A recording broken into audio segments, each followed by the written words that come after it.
Bé, doncs comencem a parlar una mica del jurament. Primer explicaré una mica, si us sembla, de què va el llibre, cap on tira, i llavors en parlem.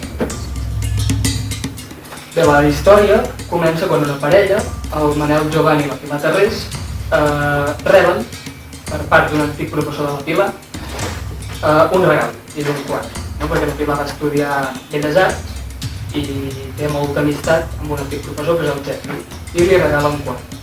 I aquest quadre es diu Alfa i Omega, no? Començament i final, i és un quadre sobre l'incendi de Londres de 1665. És un incendi que va destruir bona part de la ciutat, i és un quadre que va pintar un avantpassat del professor de la Pilar.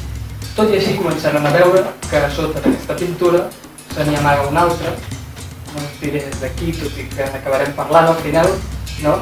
Una altra del segle XVIII, una pintura del segle XVIII. I començaran tota una recerca que tu sempre dius que no és una investigació, en el sentit que no és un thriller, allò que van investigant, sinó més aviat una recerca més de caire intel·lectual, artístic, al voltant del quadre i al voltant de la història que hi ha darrere del quadre que s'amaga a sota de la pintura de l'incendi de Londres.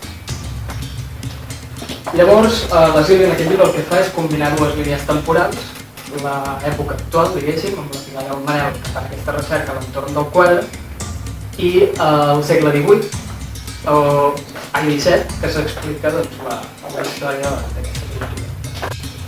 És un llibre que jo he vist que com que hi ha tants personatges també hi ha una gran varietat, un gran ventall de temes tractats, no? Parla de l'afany de venjança, de les desigualtats socials també, i per exemple el tema del sexe, lligat molts cops amb la violència, no? La por, la solitud, però sobretot això que parlàvem de la doble vessant de les paraules, no? És a dir, les paraules poden ferir, però també poden salvar, no?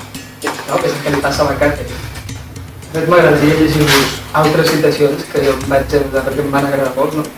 Una que diu: l'home s'ha de témer ell mateix, el seu orgull, la seva vanitat i supèrbia. Això és una idea que està repetint. Llavors una altra que repeteix moltíssim al llarg de tota la novel·la: la felicitat és feta de petits instants. Això és una mica el teu lema. Sí, aquest és el meu lema de vida, tot moment, aprofitar-ho. I una altra que m'agrada diu: els éssers humans som capaços de les més altes gestes i de les més baixes atrocitats. És que tu has passat d'escriure-la, però el lector també s'ho passa a llegir-la, perquè un dels elements més importants de la novel·la, un element que destaca és la ironia, l'humor, no hi ha moments absolutament hilarants, no? Que són graciosos. Com l'has treballat, aquesta ironia? Forma part de la teva personalitat? Sí, les filtres. Malauradament per segons qui sí. No miro ningú, no? No miro ningú.